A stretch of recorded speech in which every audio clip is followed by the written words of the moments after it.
Hi, class. Kelly here, coming to you this week to talk specifically about writing a comparison and contrast essay.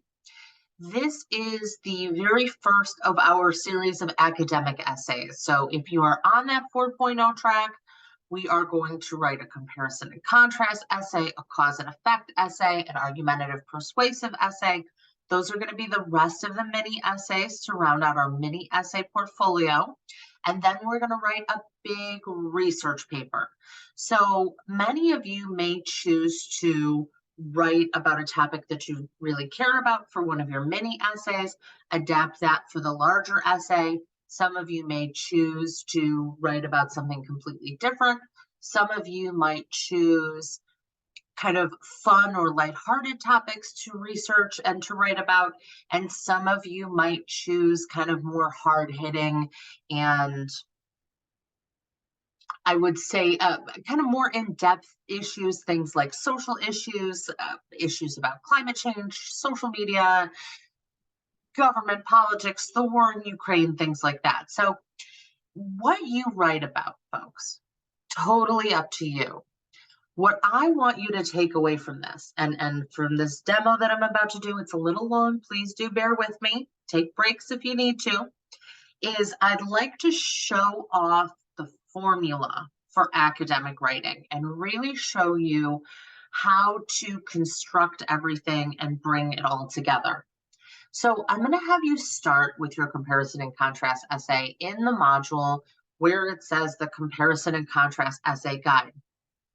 I provide these for you for this essay, the next essay, and the next essay, because like I said, I don't care what you write about. I want you to learn the formula for academic writing, for college level essays. So we're going to start with a brainstorm, and I'm going to go over that here in a moment. Then we're going to move into a 3-part thesis. And then we're going to talk a little bit about outlining. So as we kind of go through this document, we will see what our topic is, how to organize it, how to lay it out, and then we're going to transfer over to an APA template, and I'm going to give you some more feedback about kind of how to glue it all together and how to pull in some research and cite some sources. So I'm going to basically write an essay for us this week. And again, bear with me. This one's a little long. Again, take breaks. But I'm hoping that kind of seeing it done is something that helps you to kind of understand how all the pieces fit together. So to start every essay guide, I have a little brainstorm of topics, and you again choose whatever topic you want, but what you might choose today is say, okay, I don't want to talk about fascism versus socialism. I don't even know what it is. I'm just gonna cross that out. I'm gonna get rid of it. And let's say you're like, oh, rap versus punk. That could be interesting. Let me highlight that. Let me come back to that. Love versus hate. That could be interesting. Let me come back to that one. Superman versus Batman. I don't know about Superman versus Batman, but it does give me an idea for a different topic. So let me kind of highlight that one. So you can go through this brainstorm and print this out if you prefer to use pen and paper the old-fashioned way. Or you can use it kind of as the beginning. So you can kind of mind map off of it and add your own topic. So let's say you say, okay, well, I think that I want to talk about Superman and Batman here, but maybe I want to actually talk about a different set of superheroes, which is what I do today. I want to talk about Magneto versus Professor X. I don't know if we have any X-Men fans in the house, but that's just what I happen to be interested in today. I really kind of enjoy the Marvel verse, and I got into this kind of, it wasn't an argument, it was an academic discussion of Magneto versus Professor X on my Discord server with some friends. And I thought, well, that could be a fun comparison and contrast essay to look at. So use this kind of brainstorm just to kind of get the ideas flowing and then go from there. Again, talk about what you want to talk about. These are just here to maybe give you some options. I have artist A versus artist B, and that could be any kind of artist. That could be Drake versus Future. That could be Salvador Dali versus Henri Matisse. That could be Mozart versus Salieri. It could be any kind of two artists. I've got any books versus movies. I could talk about good adaptations like The Godfather, or I could talk about bad adaptations like The Giver. You have unlimited options here, folks. And if you're feeling constrained by too much choice, it's called the paradox of choice. It's a real thing. Email me, we'll hop into a Zoom, we'll talk about it. The key, I think, that's going to help you get started is wanting to brainstorm. And so I really want to talk about Magneto versus Professor X. Like, I'm interested in that conversation. And so the idea of kind of brainstorming one versus the other is interesting, is exciting to me. It does not make me want to run screaming from the college. So please do, folks, choose something that just sounds good. And if you're like, well, I don't know if I can make that work, we can make it work. You can actually ask chatbot, say, hey, how do I write a comparison and contrast essay on, I don't know, pens and pencils, apples and oranges, whatever. It can help you to get some ideas. So let's move on now. We've got a topic idea, and the next thing that I want to do is I want us to look at how to write a great thesis statement. Now, this is something that I think can be more complicated than it often seems. And I think that's because the rules can be very flexible in a lot of contexts. So some people might put their thesis at the middle of the sentence, or at or the middle of the introduction paragraph, or the beginning. Some people might not lay out their thesis statement in the way that I'm going to recommend that you do. But I would say that in academic writing specifically, we should not be creative about our thesis statements. Our thesis statement should be a short, simple sentence that says, this is what my paper is about, this is why it's important, and I'm going to say this, then after that, I'm going to say this, then after that, I'm going to say this. So if we follow this formula, topic XYZ, whatever it is true, false, right, wrong, important, some kind of modifier, because of main points A, B, and C, that's our thesis. It should be the last sentence of our introduction. It should be the first sentence of our conclusion. And yes, folks, I'm going to tell you to use the same exact wording. I do not care. Put it at the end of your introduction, copy it, paste it into the beginning of your conclusion, and I'm happy. And I'm going to demo that again for you today. So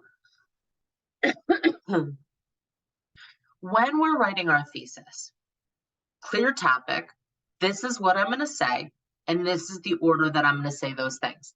As I said, there are many ways to do this, but if you just follow this simple formula, it's going to help you to organize and structure your writing, and I'll demonstrate that more when I flip over to our APA document.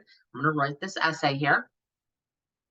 It is also going to be great for helping to signal to the reader, hey, this is what's going on in my essay. This is what I'm going to talk about. This is what this is about. Because when we're the writers, we're so often in our own heads that we don't realize maybe that our audience isn't picking up what we're putting down, that they're not always seeing how all of the dots are connected. And so it's our job as the writer to really connect the dots in a very clean and methodical way so that our reader knows exactly what path we've kind of laid out for them in order to learn more about our topic, or perhaps be convinced to agree with us in some way, shape, or form. So I have some examples here. And you'll see that I've got my topics, summer and winter. So these are the two topics I'm comparing and contrasting. Share many similarities and differences when it comes to weather, clothing, and holidays. Now, there are many different ways that you can choose to set up a comparison and contrast essay. So if you had maybe a topic that was really complex, I might have you do a definitions paragraph, item A, and then item B, and separate those out so that we have that kind of nice, clean 5-paragraph essay. But that's ends up being tougher. What's usually easiest is to identify like the 3 core dimensions that you want to discuss between 2 topics and kind of make those the key points of your thesis. So if I'm talking about seasons, weather, clothing, and holidays are kind of a big deal. And if you're thinking food, that falls under holidays. Food is always really important to me. Okay. Coffee and tea share many similarities and differences when it comes to popularity, caffeine, and flavor. And this one I did 2 items in pop culture here. Bob's Burgers and The Simpsons share many similarities and differences when it comes to characters, setting, and story. That example is put in there for a very specific reason, folks. If you're thinking about comparing and contrasting 2 cartoon shows, 2 movies, 2 books, 2 video games, 2 worlds, 2 anything, those specific 3 points are probably going to be represented in your essay, if not some of the points that I'm also going to add in for Professor X and Magneto here in a moment. So if you are looking and following that formula, you're seeing that we have a topic. We explain kind of the purpose of the essay with a modifier. We say that we're going to look at the similarities and differences. That's going to signal to our reader this is a comparison and contrast essay. And then we've got 3 points for each thesis statement. Now you're going to hear me say 3-part thesis, 3-part thesis, 3-part thesis, 1.5 million, maybe 2 million times over the course of the rest of the semester here.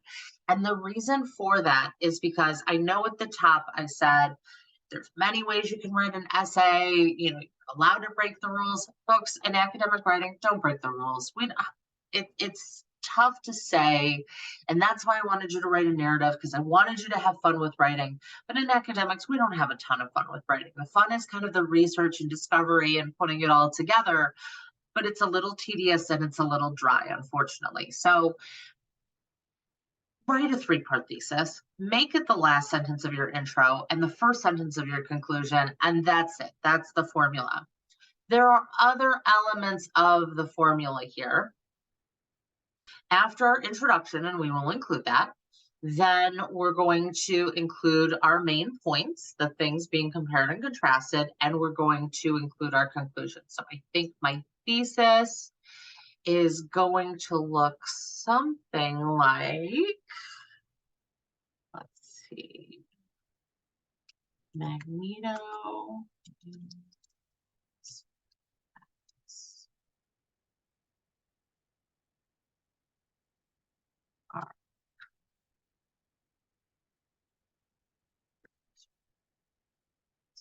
Similarities and differences when it comes to their origin, powers,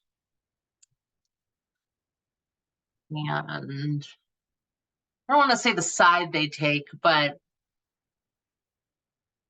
end goals, I say. End goals, end game, different superheroes, end goals.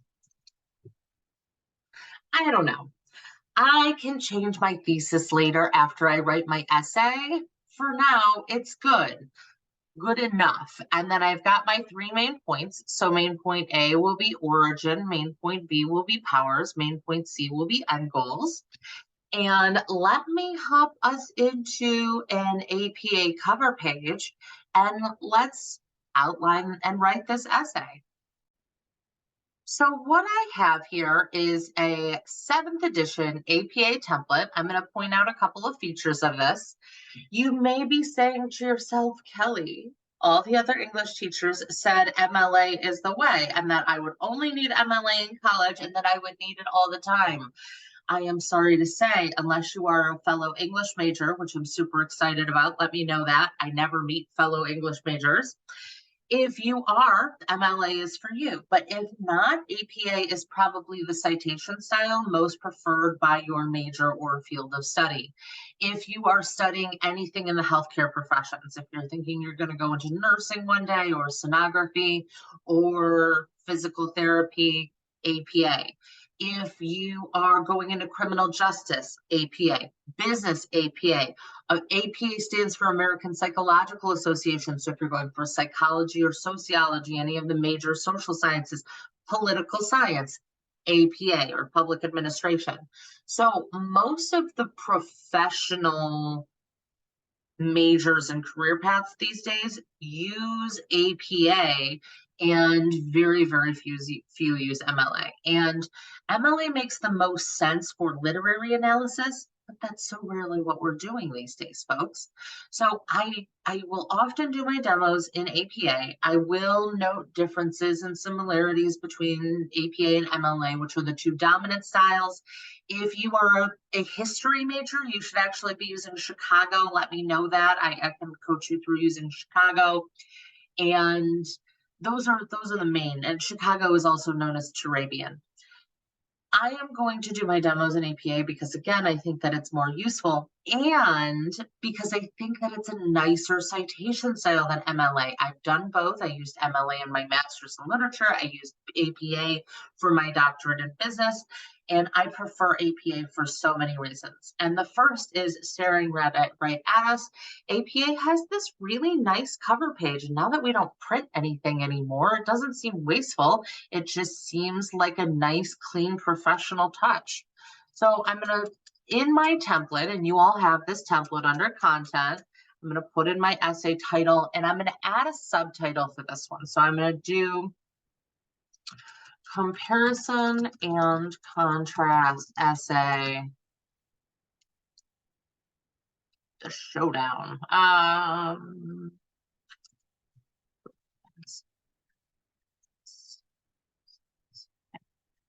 Okay. So when I write my title and I'm adding my subtitle, that's what comes after the colon there. I want to, number one, signal to my professor, hey, this is what assignment I'm doing. So if an assignment has like a label like module 4 or assignment 2 or a name like comparison and contrast essay, please do use those in your titles, folks. We grade all the time, and sometimes we lose track of what we're looking at. And I know that sounds terrible. If it's written well, we're not going to lose track of what we're looking at, but it's just helpful to just have that quick, okay, this is the essay that I'm about to read, and then I can jump in. If you have seen like a running head or words up here in the header, that's not necessary for the APA 7th edition for students. It was necessary for 6th edition for everyone, and there is a professional version that's different from the student version. But if you are a student taking this class, I just need the page number in the top right corner for APA, and that also is built into the template, so you don't need to mess with it. You will want to copy your title because we're going to paste it onto page 2, and you can add your name. And I'm going to repeat my title. All right.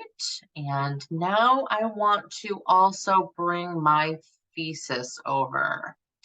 So my thesis is going to be, as I said, the last sentence of my intro and the first sentence of my conclusion. I can just get rid of the formula that I had built in there.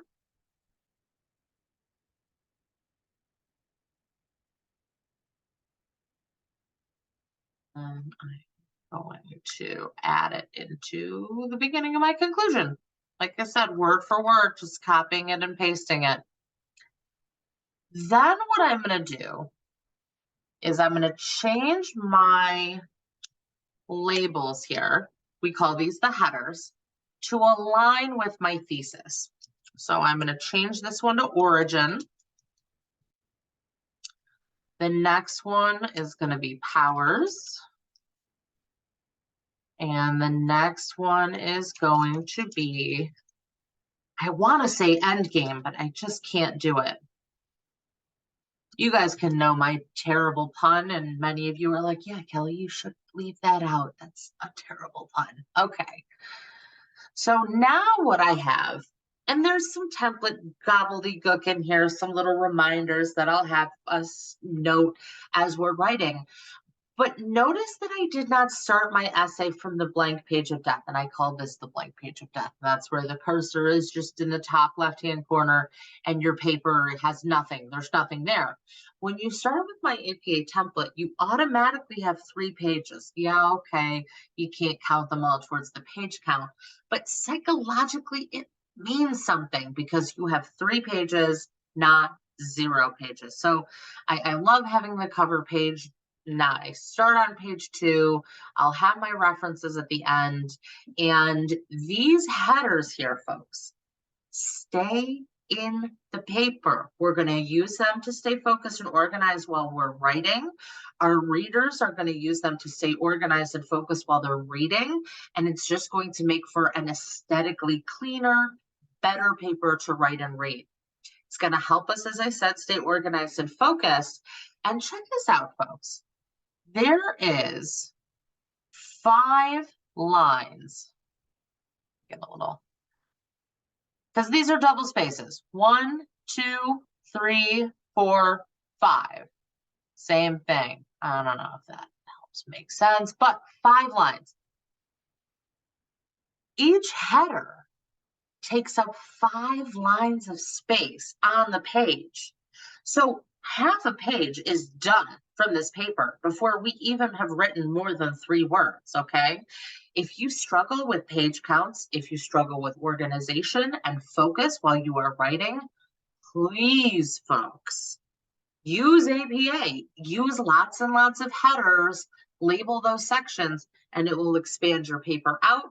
Most teachers call for page count, not word count. And so that will also help in, it helps in so many ways. So we are going to keep these headers in our paper, again, as we're reading, and we're going to even turn the paper in with them in. Now, MLA actually does have a version of headers. They are not bold. They are all capital letters. They're off to the left. And there's different layers and levels of headers and things like that. But the MLA headers are not typically used, not as commonly as, say, setting up an APA paper in this way. And this is very much kind of becoming the gold standard. And I think that's why a lot of professionals are choosing to use it. It's got that cover page, it's got that organization, it's got that nice clean look. And certainly it helps us to just write. There's a lot of benefits in the citation as well, etc. So I've got my setup here. And I don't have my blank page of death. I have 3 pages. Psychologically, I'm letting that operate. And now I'm thinking, okay, this is a formula. There's a formula for writing college essays. And so I can include some of the formula. I can write some of the things that kind of I know, and then I can incorporate some research. So I want to do all of those things and more here. So I'm actually going to jump right into my body paragraph, and some English teacher somewhere is gasping for breath. If you have had an English teacher who tried to tell you that you have to start at the start, begin at the introduction, and make your introduction perfect before you could move on and write the rest of your essay, that was not good instruction. And they should not have told you that, folks. Do not start at the start and end at the end, because that's what you're supposed to do. Start at the easiest parts first, go to the tougher parts later, and don't worry about going from top to bottom. Use whatever knowledge that you kind of have at your disposal, and then we'll kind of smooth it all together at the end. So I'm not going to worry about my intro. I know that I need an attention getter, but I also know that I'm going to research my topic. And when I research my topic, I'm going to learn all sorts of cool stuff that I didn't know before. And when I hit that thing where it's like, oh, whoa, I did not know that, that's going to be my attention getter. So I'm not even going to write it. I'm not even going to worry about it. I have a 3-part thesis, and gosh darn it, that's good enough for me. I know that I need more, but I'm jumping in. I'm jumping into the body paragraphs next, because what I want to do is I just want to, I call it vomit onto the page, get all the words, all the things I know out. And then I can say, okay, well, what don't I know? And what do I need to fix? And then I can go on to do that.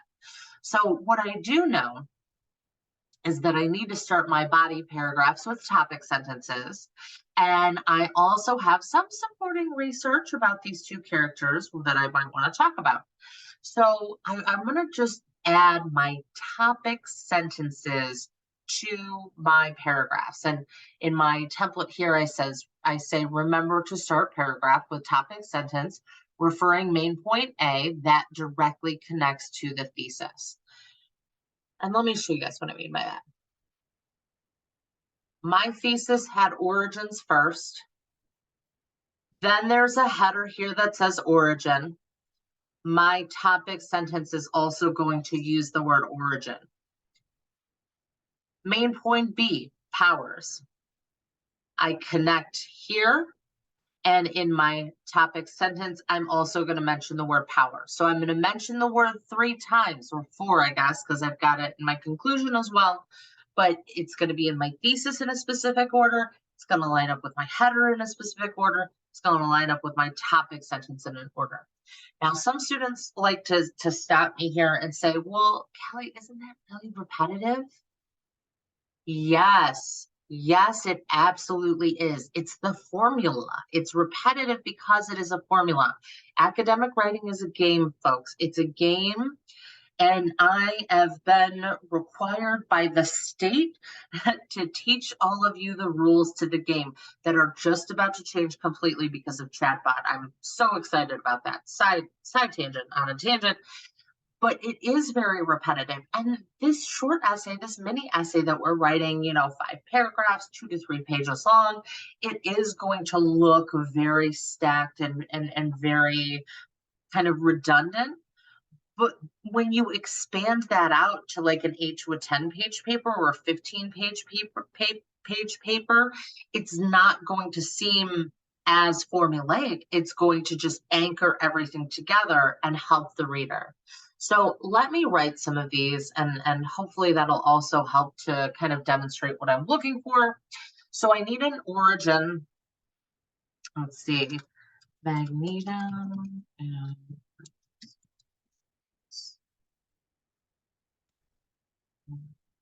I don't even know, actually. I'm going to need to do some research. We're both born with their superpowers. I am not actually sure about that fact. I need to find out. But their origin stories are extremely okay. And then later, I will need to add a summary and transition sentence, and I can talk about that a little bit more later. But what I want to kind of point out here now is I have my topic sentence. I have my placeholder here because I'm going to add a summary and transition. And now I have kind of this place in the middle that I need to start filling out with research and with things that I already know, etc. Because I have this label, everything fits very neatly into it. So as I pull research from here and there and everywhere, as I pull content, I end up having a nice place for it to fit in my draft. I call this turning the essay into a worksheet. And it's about kind of simplifying the process so that you see the formula and taking some of the kind of mystery out about it. I know a lot of English teachers want us to be creative and different and bring a unique perspective. And folks, you guys all do just that. But for this, for where we're at, for this specific class, we want to get the fundamentals locked in before we kind of get get to the higher levels. So let me add another topic sentence. And now is when I'm going to start to kind of get even more redundant, because I'm going to add little transitions everywhere that I possibly can. So I'm going to say, in addition to having very different origin stories,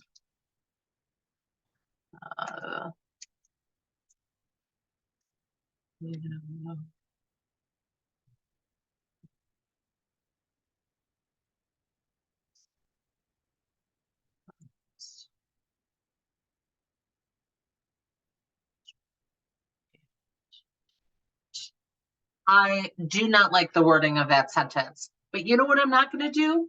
I'm not going to fixate it. Not going to worry about it. I'm not going to go back and fix it. I am going to keep on moving here, folks. One thing that I really hope that you're going to take away from this, and if you are just an absolute perfectionist, you might even turn your spelling and your grammar check off if you absolutely need to, is it's not about the first draft, it's about the final draft. Right now, my job is to just dump content onto the page, and that's what I'm going to do. And so later, I'll smooth things out and I'll proofread and I'll make sure all the I's are dotted and the T's are crossed, but I'm not doing that right now. Right now, content. Okay, so I've got a topic sentence for powers, and now I need a topic sentence for end goal. From very different beginnings to manifestation.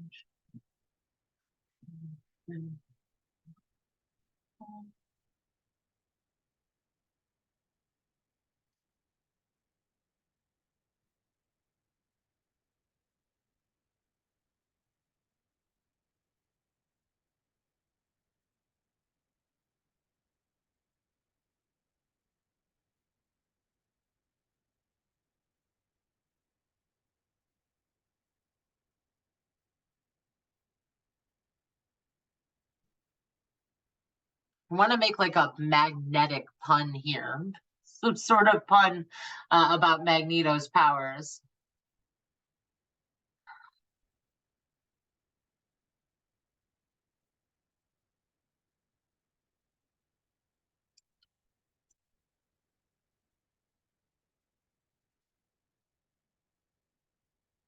I guess I'm not going to.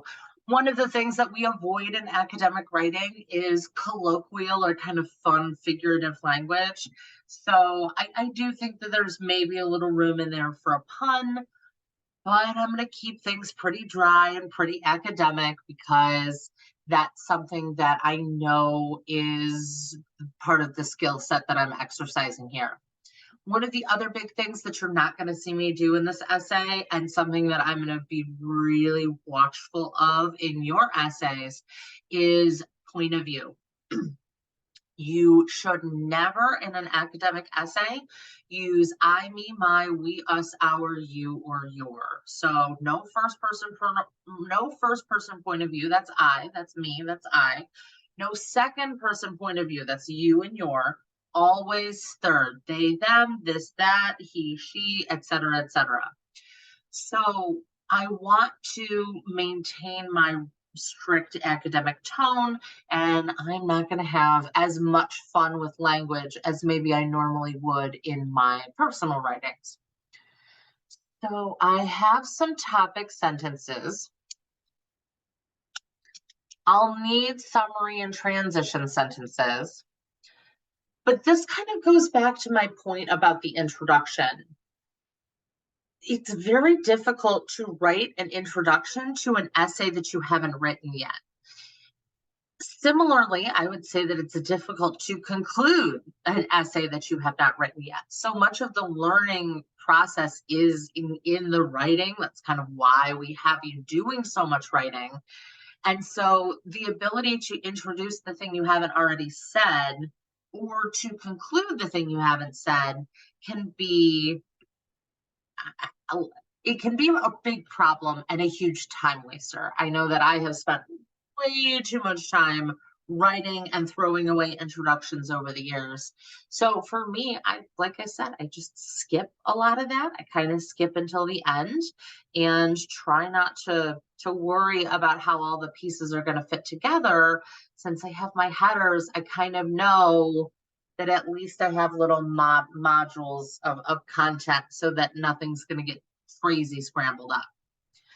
So let me go ahead and add some of the things I know. So I know with their powers, let's see.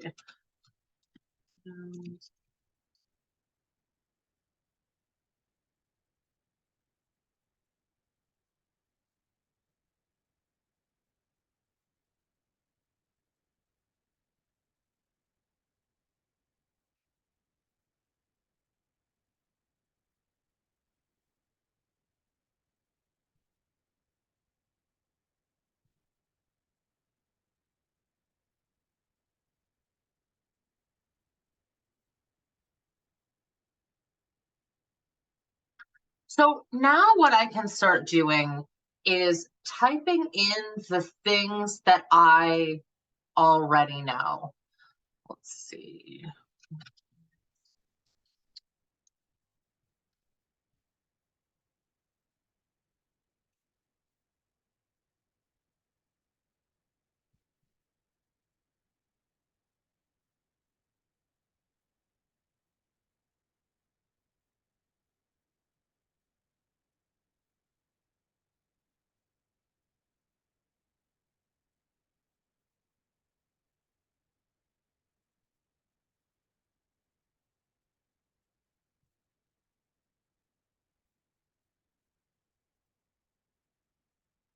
Okay. So what I'm doing now, as I said, is I am just typing the stuff that I know. I'm still going to need to get sources for this material, and I want to talk about sourcing next. But I want you to use your expertise to the best of your ability when writing these essays. Now, please don't say I, me, and my. Don't relay back a personal experience. You can. You won't. If you want to relay a personal experience, don't say when I did this, this thing happened to me and I felt this way. Say when many people have engaged in this behavior or had this encounter, they have all reported having had this experience. So kind of talking about yourself in a royal we kind of vague situation. Call yourself many people if you want to really share your own experience. But I'm going to keep to the third person and I'm just going to put everything that I know out there. I'm going to add citations later, but this actually goes to a really, I would say, challenging debate in the world of academia. I love academia. I also don't love academia. There's a lot of pros and cons to our world. And in part of that,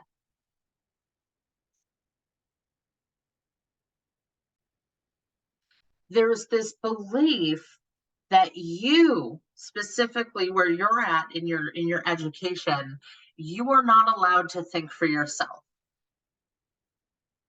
Let me pause that for a second. Let me rewind that back here, folks. Look up from scrolling for a second. Come back to me. You are not allowed to think for yourself. Your experience is invalid. The lives that you have lived mean nothing because you don't have the credentials. You don't have the language of the elites of academia. And so your experience means nothing. I'm being hyperbolic here, but it is something that is actually a belief in academics. When you finish your comprehensive exams, You're going to go get your doctorate. You've got, for me, I was 20 years. I had been in college for 20 years almost when I got this letter. And I finished my comprehensive exams and I passed and I moved on to the dissertation stage of my doctorate. And I got a letter in the mail that said, congratulations, you are now allowed to think for yourself. So the kind of elite guardians of academia don't believe that your experience or your ability to think for yourself is valuable yet because you haven't been through their system and been spit out through all this process. And I think that's just garbage. I think that our experience is such a powerful agent. I think that a life of experience is gives more than any book ever could, I suppose. So I want you to use your experience. I want you to use your knowledge and your expertise, but we've got to kind of dance around it just a little bit. So when I say, don't say this thing happened to me, say this thing happened to many people, that's kind of playing the game and making it academic. So I'm going to include the facts that I know, but I'm also going to remember if you write it, you must cite it. I'm going to say it a few times because we as adults need to hear things at least 3 times before they sink in. If you write it, you must cite it. If you write it, you must cite it. And what I'm saying is that all factual statements that are not common general knowledge must have a citation, and that citation should be at the end of the sentence, whether it's a quote or a paraphrase. Now, some of you have been raised up doing this, and you know exactly what I mean when I say in-text citations, and I'm about to do a demo, and you can go back to scrolling TikTok while I do that. But for some of you, and certainly it was for me, this is a total game changer. This changes everything about academic writing. And if you have been out of school for a few years, this is going to be very different and very weird for you. So I want to talk about some hacks that I have available. I want to talk a little bit about conducting great research, and I want to incorporate it into my draft here. So let me do a little behind the scenes screen changing, and I am going to go split screen and we will pick it up with some research. So I've changed up my screen a little bit because I wanted you to kind of get a sense for how I work. I want to share this demo, not just to kind of give you guys some writing tips and pointers, but also to maybe walk you through the process a little so you can see some of the methodology to following this formula. So on my right, I have my essay, and on my left, I have a few tabs open, and I want to talk about all of those. I want to talk a little bit about web resources, how everything kind of fits together, and then, as I said, I'm kind of filling out my worksheet and going from there. So the first thing that some of you might notice is that I opened the Wikipedia page to the X-Men. Now, most of you have been absolutely forbidden from using Wikipedia. I am actually a huge, huge fan. I have a little mini lecture on it. I'll get it posted here by the end of the semester for all of us. I love Wikipedia for all of the reasons that I will explain on that other day in that other lecture here. But there are many benefits. The first benefit is that when I read this page, if I don't know a whole lot about the X-Men, I get an excellent service overview of this topic in 62 possible languages. And so I have all of this information here, and it's all cited. I have 105 citations here. So not only do I get a great surface overview of my topic, it's actually really well cited.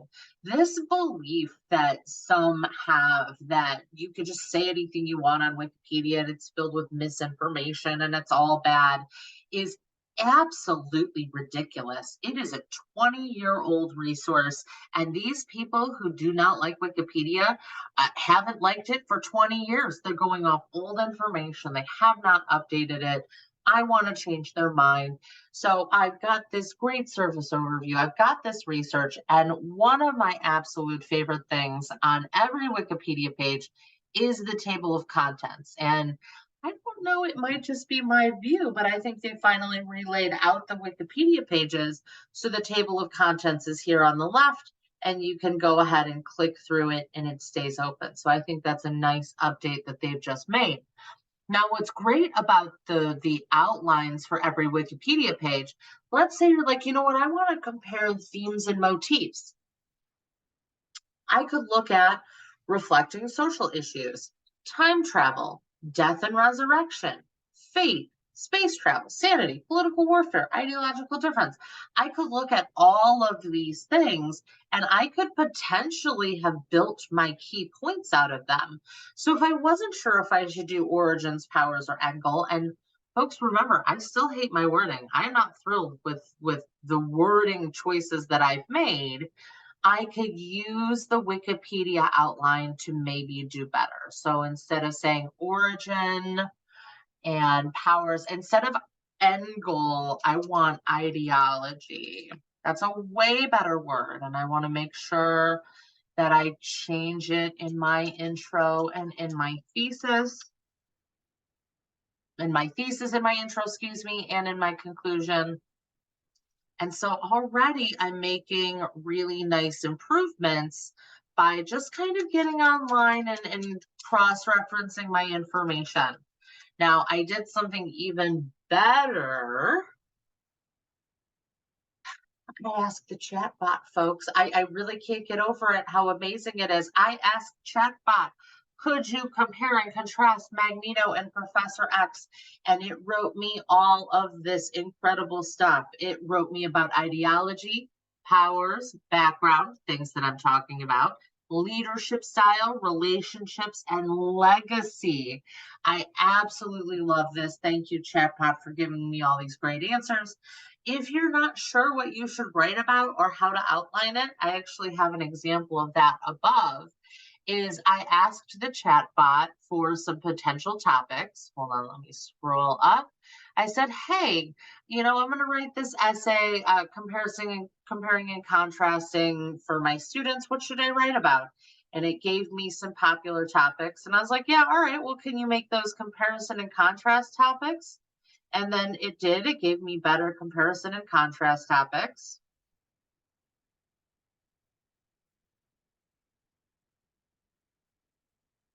It does freeze up quite a bit these days. It's quite overloaded because it is absolutely incredible in every way. But when I ask it for assistance, it can be very, very helpful. And it helped me to generate some ideas, get some thesis statements, get some outlines, some content. I strongly recommend folks make it work for you. There's so many great applications for this. Chat.openai.com. It's chatbot GPT. So I'm going to use Wikipedia to work smarter, not harder. I'm going to use ChatGPT to work smarter, not harder. But I am still going to need sources for my essay. Now, there is kind of a hack. I'll say that it's sometimes frowned upon, but I'm going to use it here. When I'm looking at, let's say I'm looking at my Wikipedia page. And let's say from my Wikipedia page, I find something really interesting. And actually, I want to look for Stan Lee. I want to see if he's on here. He's mentioned a few times in the article. I want to see if there's like a great quote or anything.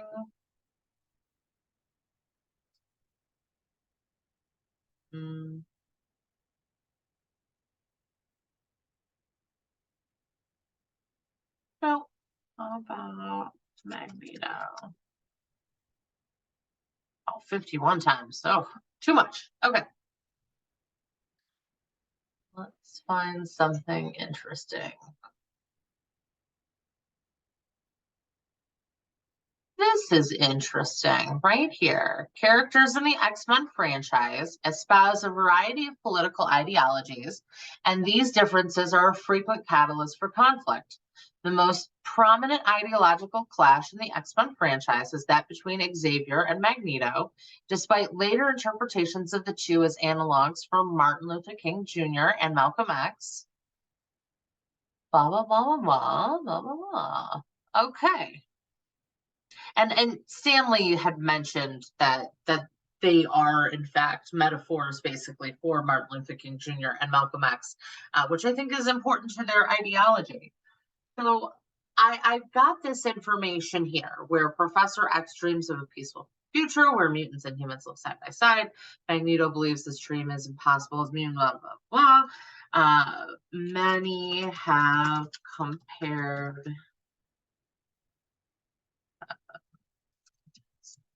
X.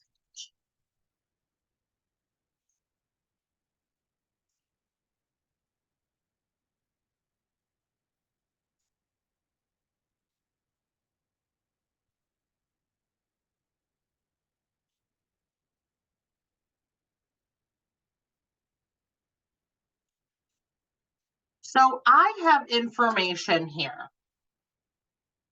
I knew this, folks. I knew this because a student wrote an essay about this for me like 10 years ago. And I thought that it was absolutely amazing and it changed my perspective on these two characters. And this is kind of why I'm getting into a spirited debate about them with some friends. But I know this information. I know it's true. So do I need to cite it?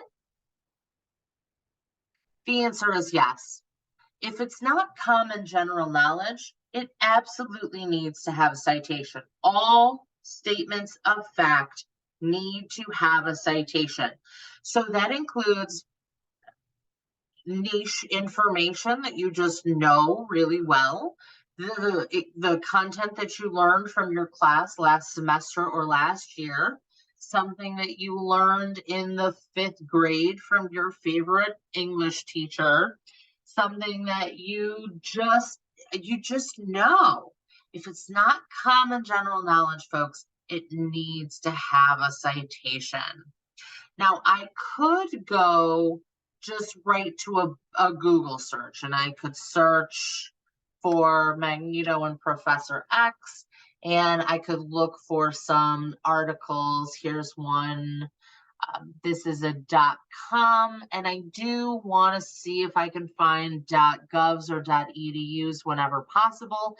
And I know you might be thinking to yourself, well, Kelly, what?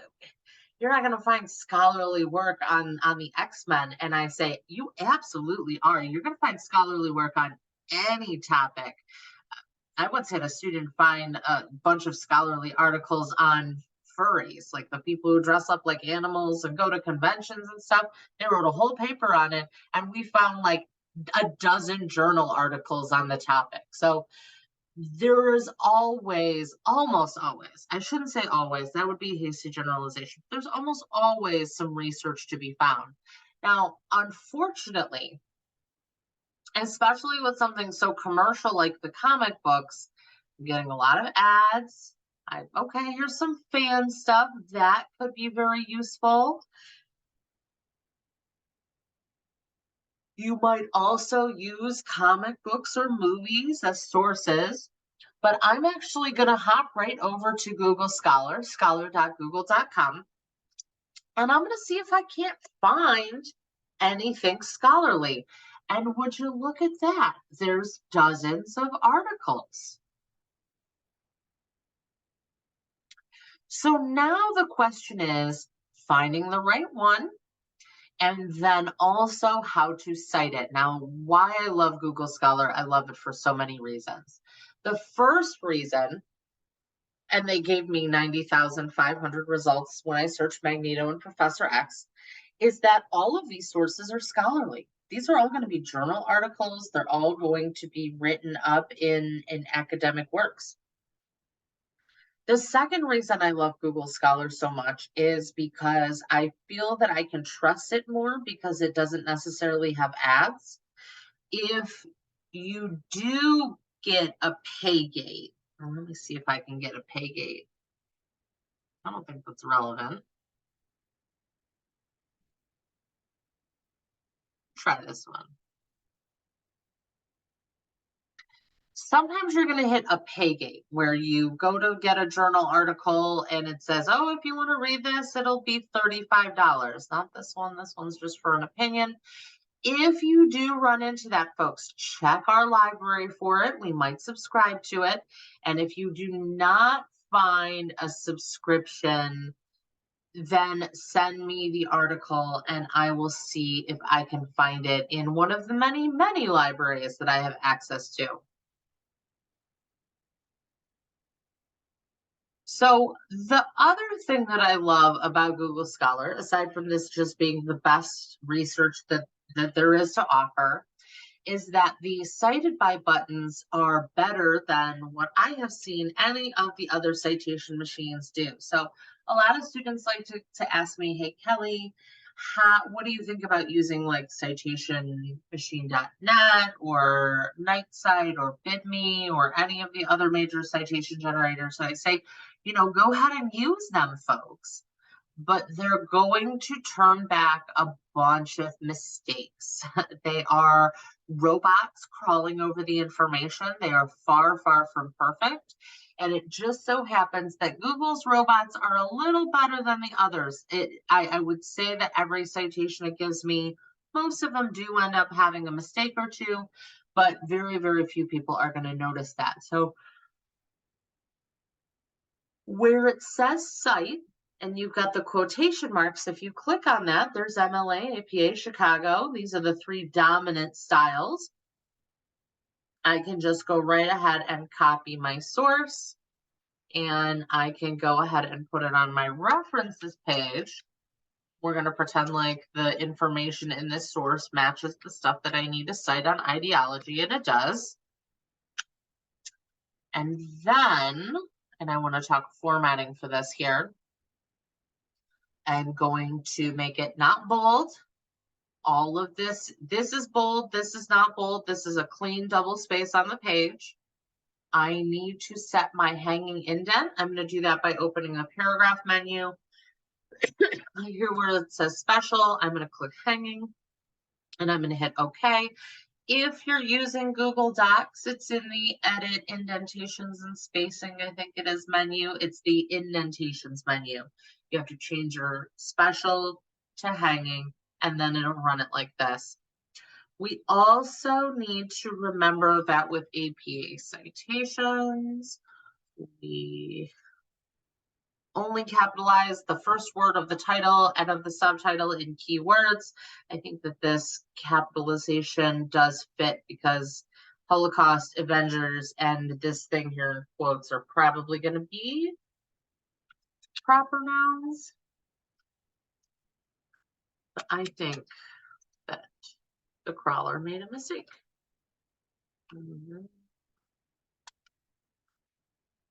In APA, again, the capitalization rules for titles are different. Then I have my full journal name in italics. That is correct. I have my volume number is 6. My issue number is 2. My page number is 182. And I want to look at the source to make sure that my citation is correct. Now, folks, I have done literally thousands of citations in my college career here. And for me, it almost always starts with the OWL Purdue style guide. So they actually do have a citation generator built into this website and a bunch of new pop-up ads that drive me crazy.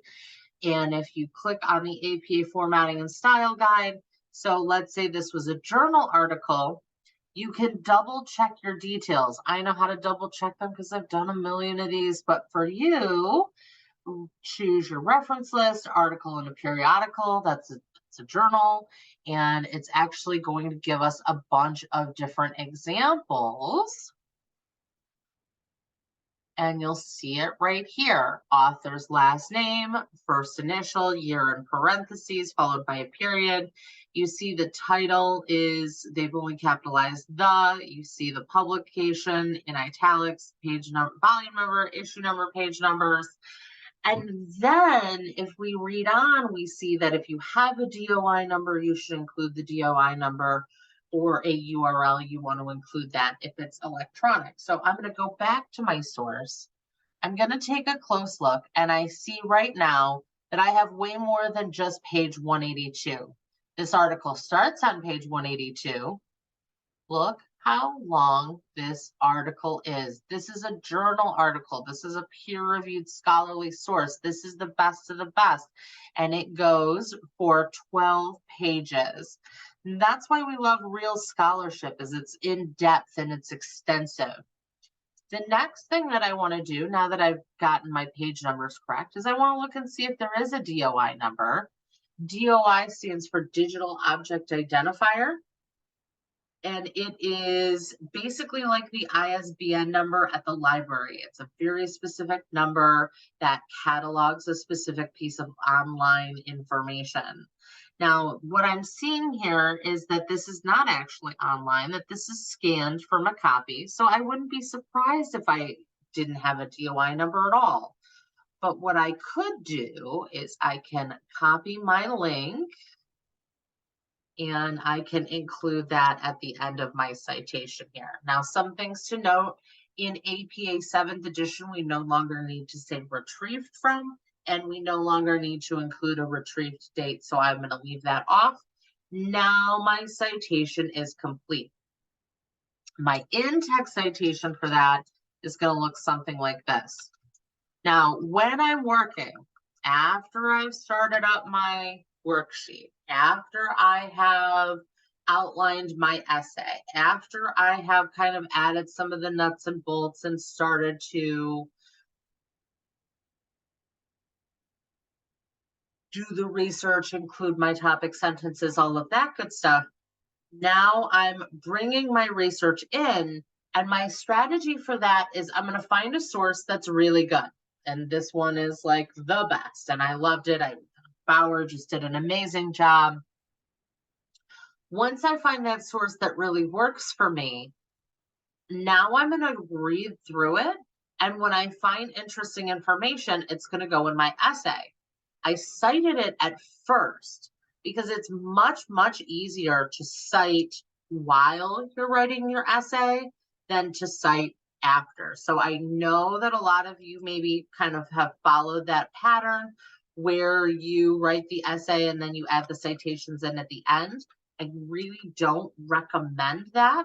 I recommend citing as you go, because what this is going to let me do is I'm going to take every bit of information that I can from Bauer, and then when I'm done, I'll have cited it and I can just click away from it and never come back to it if I don't want to. If I want to, of course I could, but if I've got everything that I need, then I don't need to. Somehow set a hanging indent on this paragraph. I'm not sure how I did that, but I know exactly how I can undo that.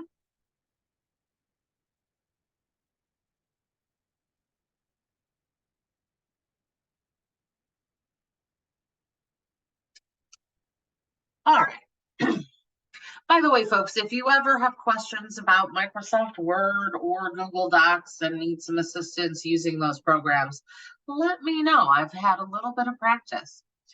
So just as one last example here, as I'm reading through, I'm thinking this could actually be an interesting attention getter.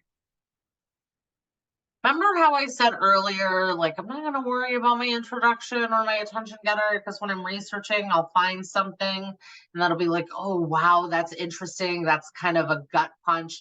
I think I could probably turn this into that attention getter, that gut punch. So I'm going to put it in my own words, and I'm going to be thinking, how can I best grab my audience and bring them in to listen to what I have to say. So,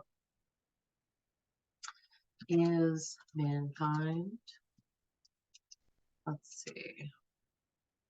So I'm not going to say, is mankind good or evil? Because I'm not going to ask a rhetorical question of my audience in an academic essay. I'm not going to ask any questions at all, but I might say the question of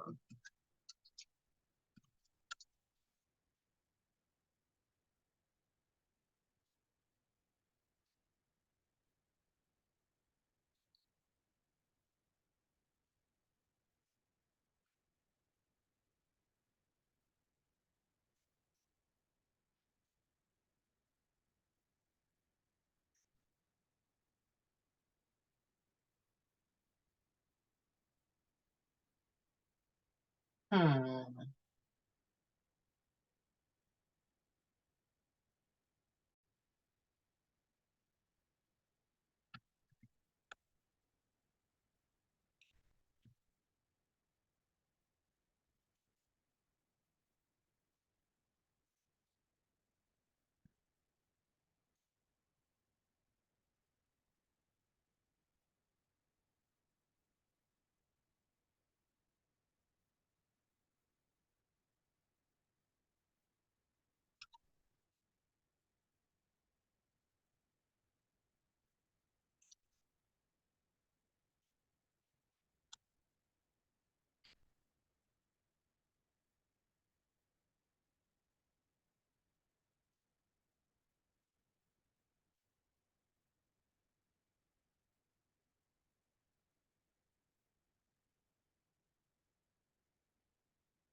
So when I took my source, Bauer 2004, when I added it to my references page, I made this in-text citation, I copied it, and then every single time I take a sentence of inspiration from my source, and I'm going to go page by page, taking inspiration from it. Every single time I take that inspiration, I put it into my own words, and then I add the citation.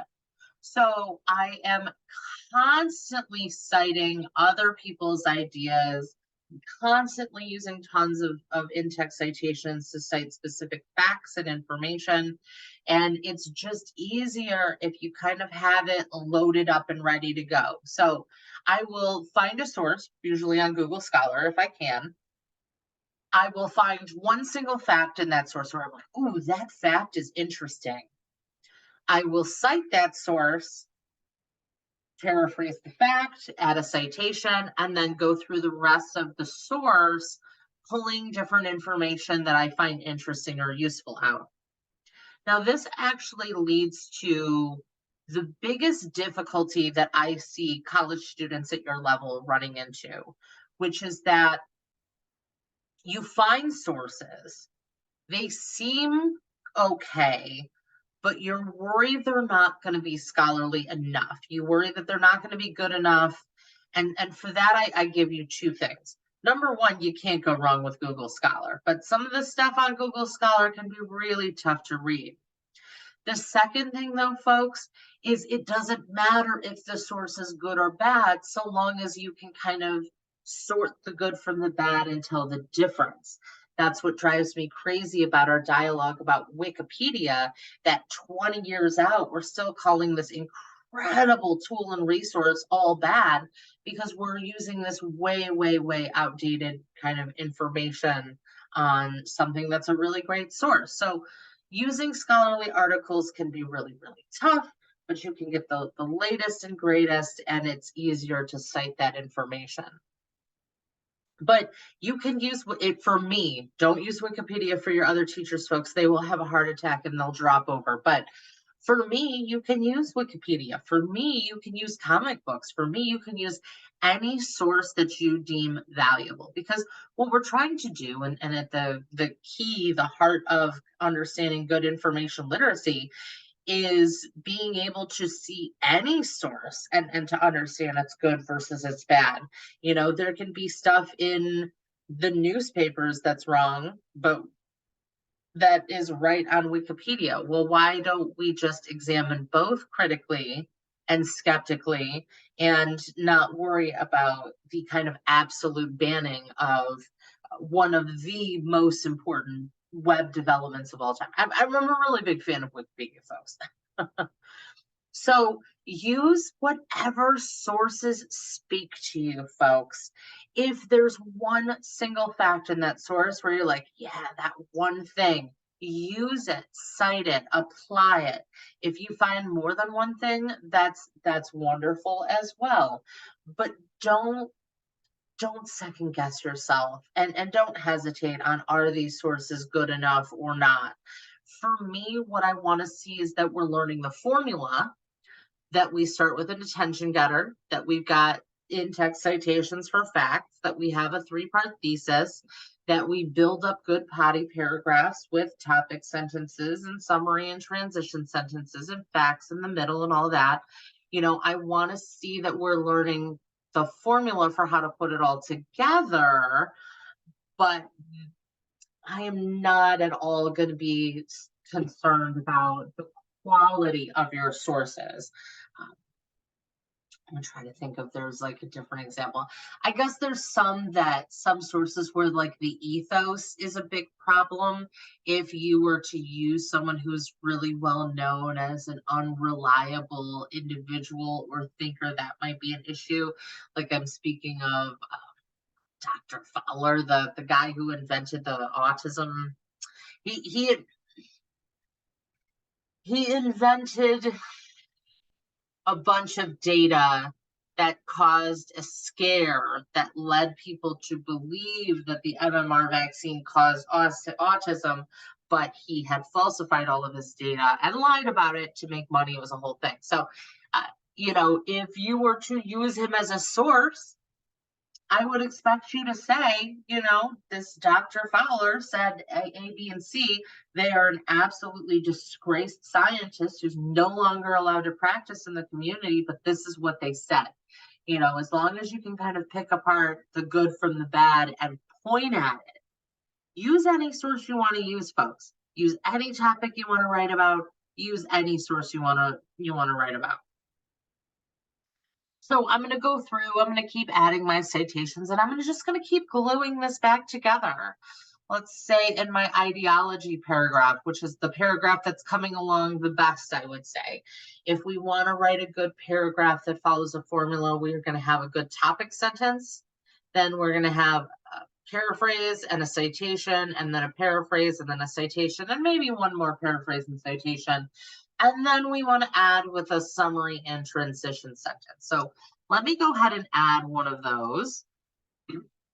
And something that's really important to me to point out here, and I'm wrapping up pretty soon. I know our attention span's probably pretty short on this, but I jumped right to ideology, folks, because that's really what I wanted to talk about today. In fact, if I want to go back and break ideology down into 3 different points and redirect my essay to looking at the similarities and differences of just their ideology, I think that could be interesting and might be a direction I want to go in. But I jumped to the end because that's where I wanted to be. That's what I wanted to research. That's what I wanted to look at. That's kind of what I was curious about here this evening. So don't feel like you need to start at the start and end at the end. Jump in where you want to jump in. Use a topic you want to talk about. Use sources that are interesting to you. I would like to see you try to use maybe 3 of those 3 sources with in-text citations and full references or a works cited page on the end. That would be ideal. But the big thing I'm going to be looking here for folks is absolutely the formula. So one of the last things that I want to include in my formula, I want a summary and transition sentence. So I can say where Magneto and violence. That's our types and peace.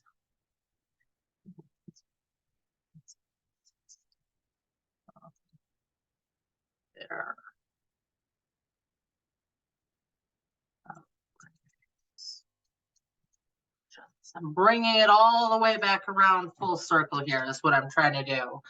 Another, say, way that you might want to think about your transition sentences is you might say, after having considered how Charles Xavier's powers look like this and Magneto's look like this, their ideological differences will be explored next. Or at the end of this origin sentence, after having considered the differences in Magneto's and Professor X's origins, how their powers manifested is the next key point to look at. As I said at the beginning, folks, it's very formulaic. And once you lock that in, then you'll be writing these great college essays. So I want to point out just a couple, like a little play-by-play. I'm going to use the yellow. A little play-by-play on some of the key elements of the formula we've talked about. Number one, attention getter. And if it can be a memorable quote, or if it can be a interesting story, piece of data, statistics, something like that, it would be great. Don't use a question though. Questions, rhetorical questions are too conversational. After my attention getter, then I have my thesis statement, and it is a 3-part thesis. I've got my topic, I've got my modifier, and I've then got my key points. And my 3-part thesis is very clear. It then lines up with my headers, which then also lines up with my topic sentences, which is also going to then line up with my summary and transition sentences. And everything is going to be in this kind of formula where I'm lining it all up with my thesis kind of over and over and over again. I'm also going to make sure that my conclusion paragraph is basically just a flipped version of my introduction. Oh, look at that. We've got 4 pages now. We're moving along. We've barely written anything and we've got 4 pages. Aren't we feeling good? My conclusion is basically just going to be my introduction flipped upside down. So if my intro starts with an attention getter and then ends with my thesis, I'm going to start with my thesis and end with my attention getter. Magneto's experience.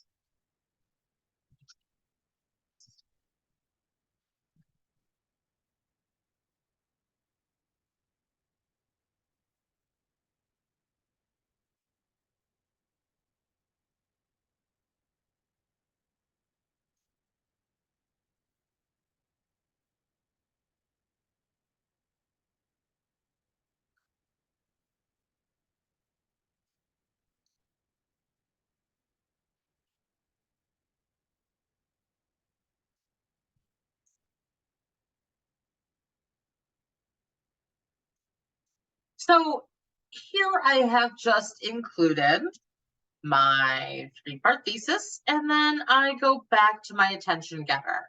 So I'm just kind of cobbling things together as I run into them. Now, I do not expect you guys to follow this exact pattern. I don't even follow this exact pattern because, as I said, I go with the easy stuff first, and then I kind of work my way back. Where I am right now is I need to add a little more to my origins paragraph. I need to add a little more to my powers paragraph. If I'm looking for content, I could go actually back to my chat bot that had given me all this detail. But kind of like Wikipedia, I also still need to cite my sources. So I'll need to go, maybe I can borrow some of this, but I'll need to cite it because if you write it, you must cite it.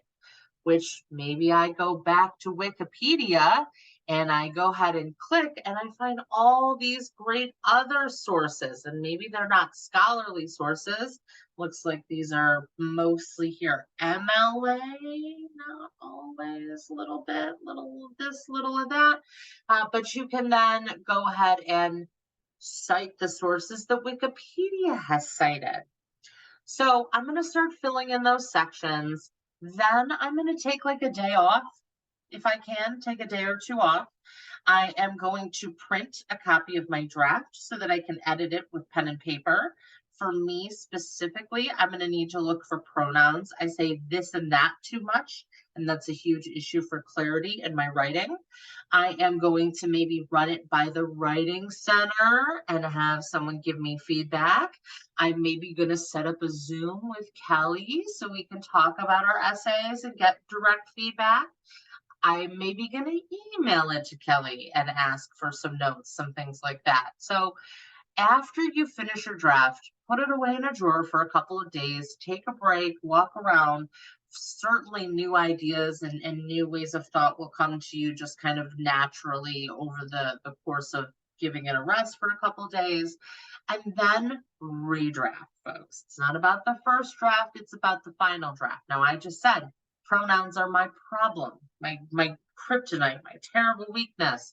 And so I'm hoping that you can start identifying problems in your writing and working on how to kind of proofread and weed them out. And that might be me helping, it might be the writing center, it might also be, let me put a plug in here for grammarly.com for feeding it through there, or for even asking for some help from our friend the chatbot. So most of my essay is written, as I said. I need to finish it, but I'm hoping that this demo gave you kind of a good sense of how to do in-text citations, when to do in-text citations, the benefits of APA, the formula for writing an essay. Do remember in the essay guide that this kind of outline and information was provided for you, and we'll be using almost as the same kind of outline and plan for next week's cause and effect essays. Email me if you have questions. Set up a Zoom today. Thank you for being patient and for sticking it out through this lecture, and happy writing here, folks.